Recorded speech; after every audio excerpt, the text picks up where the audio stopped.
안녕하세요. 공포학과 M교수입니다. 예전에 그런 말을 들은 적이 있습니다. 누군가 죽는 모습을 목격한 사람에게 그 귀신이 붙는다는 건데요. 죽음을 목격하는 것도 끔찍한데 귀신에게까지 시달린다면 정말 무서울 겁니다. 오늘 이야기가 이런 내용인데 상상만 해도 무섭습니다. 가시지요. 2002년 그해 겨울 제가 겪은 실화입니다. 다시 그때의 기억을 떠올리자니 벌써부터 팔에 소름이 올라오네요. 아마 귀신의 존재에 대해서 부정하시는 분들이 계실 테지만 거짓 하나 없이 제가 겪은 이야기만 적겠습니다. 그때가 아마 11월 초였을 겁니다. 중3이었던 저는 그날도 학원이 끝나고 집으로 가는 길이었습니다. 당시 핸드폰이 없던 저는 여느 때처럼 아파트 입구 앞 공중전화에서 집으로 전화를 했죠. 제가 아파트 카드키를 잃어버려서 항상 귀가 시엔 집으로 전화를 해서 엄마한테 아파트 문을 열어달라고 했었으니까요. 학원이 11시 반에 끝나니 그때 시간이 아마 12시가 조금 안 된 시간이었을 겁니다. 그날은 그리 춥지 않았지만 눈비가 아주 약간씩 추적추적 내리던 날이었는데 단지 내에 지나가는 사람이 하나도 없더군요. 워낙 겁이 많은 저는 괜히 무서운 생각도 들어서 빨리 집에 갈 생각으로 아파트 뒷길로 갔습니다. 공중전화에서 큰 길로 집에 가려면 한 바퀴 돌아가야 했기 때문이죠. 지금 생각하면 무슨 용기로 그 길로 갔는지 모르겠지만 그 길은 가로등도 드문드문 있었고 벤치만 있는 길이라 연인들이 주로 애용하던 곳이었습니다. 그렇게 중간쯤 갔을 때 눈앞에 검은 게 휙 내려오더니 쿵! 진짜 무슨 땅이 깨질 것 같은 엄청난 소리가 났습니다. 소리가 정말 엄청나게 컸는데 뻥튀기 튀길 때 나는 소리랑 흡사했습니다. 순간 제 옷과 얼굴에도 뭔가가 튀었는데 순간적으로 그게 피라는 걸 알고 그 자리에서 눈을 질끈 감아버렸죠. 비명은커녕 숨쉬는 것조차 멈추는 것 같았습니다. 제발 빨리 누군가 와주기만을 바라면서 굳어있을 수밖에 없었습니다. 그런데 가만히 눈을 감고 있으니 꾸르륵 꾸르륵 거리는 소리가 들리는 겁니다. 아, 이 사람 죽은 게 아니구나 라는 생각이 들어 눈을 뜨고는 제 발 밑에 있던 그 사람과 눈이 마주쳤습니다. 끝까지 눈을 감고 있어야 됐는데 너무나도 후회스러웠죠.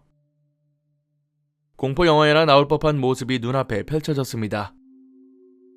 떨어지며 뭉개진 것인지 얼굴에 반이 없었고 피에 젖은 긴 머리가 얼굴을 뒤덮고 있었습니다. 몸은 이상하게 뒤틀려 있었는데 입에서는 계속 꾸르륵 피가 나오고 있었습니다. 그제서야 제 입이 떨어졌는데 미친 듯이 소리를 질렀죠. 차라리 기절이라도 했더라면 좋았을 텐데 그것도 마음대로 안 되더군요. 그때 멀리서 경비 아저씨 2명이 달려오고 그 순간 정신을 잃었습니다. 눈을 떠보니 제 방 침대에 누워 있었는데 곧바로 든 생각은 앞으로 어떻게 견뎌야 할까라는 생각뿐이었습니다. 제가 워낙 정신이 약해서인지 평소에도 가위에 잘 눌리고 환청 같은 것도 잘 듣는데 이제 엄청 시달리겠다는 생각이 가장 먼저 들더군요. 뜬 눈으로 밤을 새우고 다음날 학교에 가니 애들이 그 얘기를 하더라고요. 저희 앞동에서 사람 떨어져 죽었다고 말입니다. 그 일을 떠올리는 것조차 고문이었기 때문에 더 이상 그 얘기에 대해서 생각하고 싶지 않았습니다. 그 사건 후로 불면증이 심해지고 매일 가위에 눌리긴 했지만 그 정도는 예상하고 있어서 금방 없어질 줄 알았습니다. 다행히도 한 달 정도가 지나니 불면증도 없어지고 가위도 덜 눌리면서 서서히 잊혀갔습니다. 그러다 크리스마스를 앞둔 어느 날 저는 친구들과 영화관을 가게 되었습니다. 원래는 품행제로를 보러 갔는데 아직 개봉을 안 해서 다른 영화를 봤습니다. 제일 뒷자리에서 기분 좋게 보고 있었는데 30분 정도가 흐르고 슬슬 더워서 코트를 벗으려고 했는데 왼쪽 어깨가 축축하다는 느낌이 들었습니다. 어두컴컴한 상황에서 어깨를 만져보니 딱히 젖은 것 같진 않았죠. 다시 영화에 집중하고 있을 때 어느샌가 또 어깨가 축축해지는 느낌이 드는 겁니다. 이번에는 정말 물이라도 끼얹은 것 같은 느낌이 들어서 어깨를 만져보니 정말 축축하더군요. 그리고 무심결에 뒤를 보니 누군가 제 바로 뒤에 서 있었습니다. 어두워서 잘 보이진 않았지만 화면빛에 비친 그 사람은 손이 하얗고 가느다란 게 여자 같았습니다. 처음에는 친구가 장난치는 줄 알았는데 옆에 친구들은 그대로 있었습니다. 그래서 그 여자가 콜라라도 뿌렸나 싶어서 작은 목소리로 왜 그러냐고 물었습니다.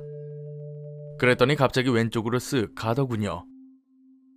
옆에 있던 친구가 저한테 왜 그러냐고 물었는데 그때까지만 해도 누가 뭘 흘리고 갔다고 대답했습니다. 일단 옷에 콜라가 스며들 수도 있으니 급하게 화장실로 향했습니다. 그리고 화장실 거울 앞에 섰는데 거울을 보자마자 꼬리뼈부터 머리끝까지 소름이 돋았습니다. 제 어깨에 흥건히 젖어 있는 건 분명 사람의 피였습니다.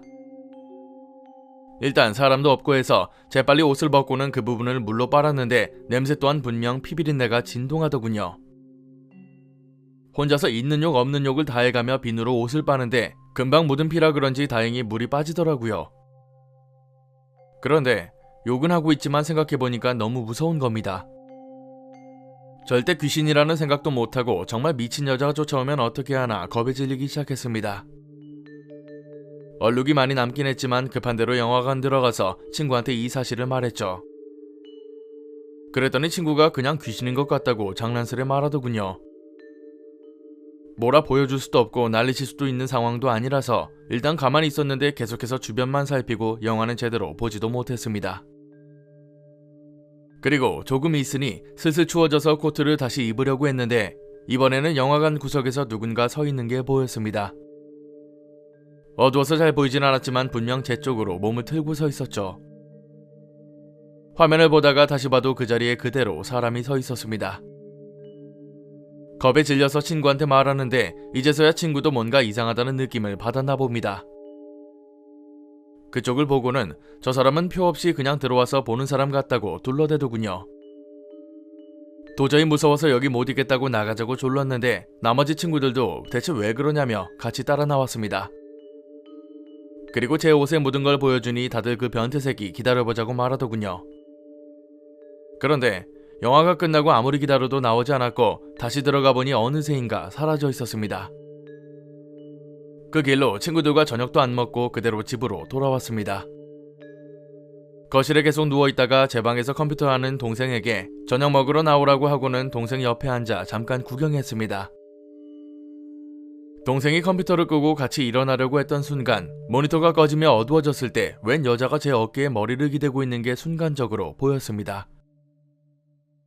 방에서 뛰쳐나와서 미친 사람처럼 엄마한테 울면서 난리를 쳤죠.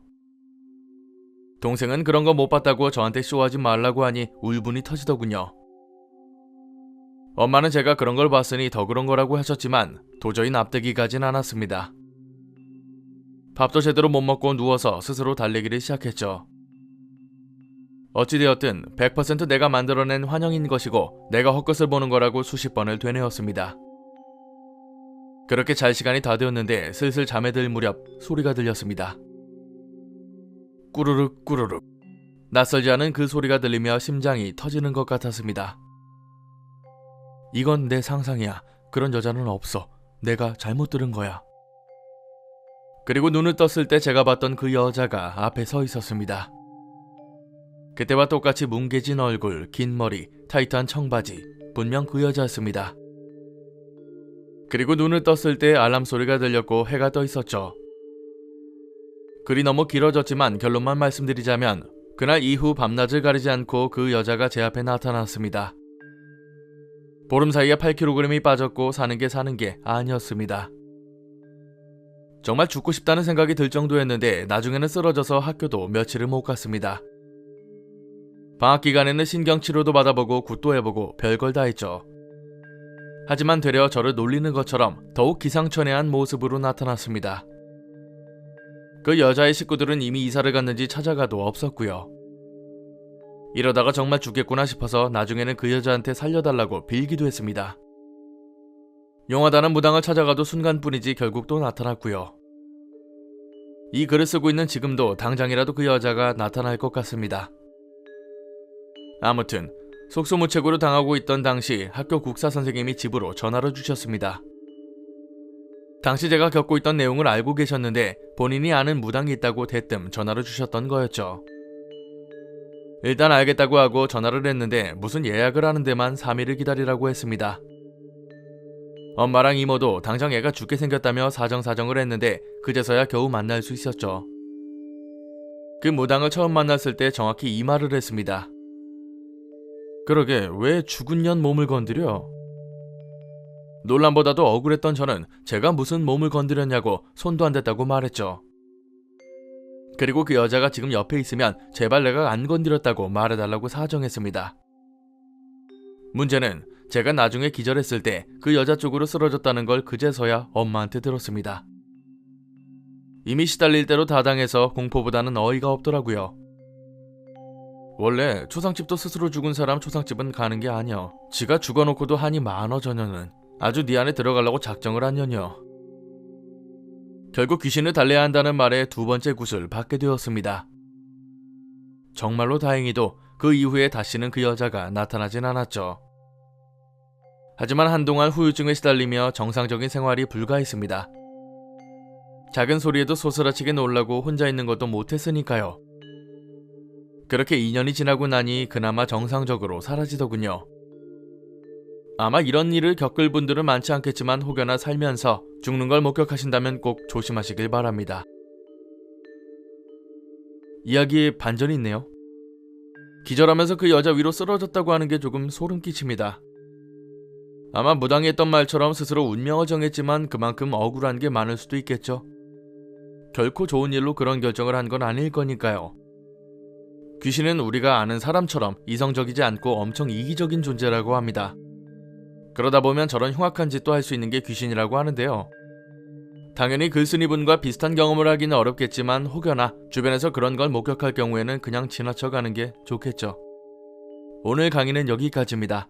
재밌게 봐주셨다면 공포학과의 수강 신청 부탁드립니다. 공포학과 M교수였습니다.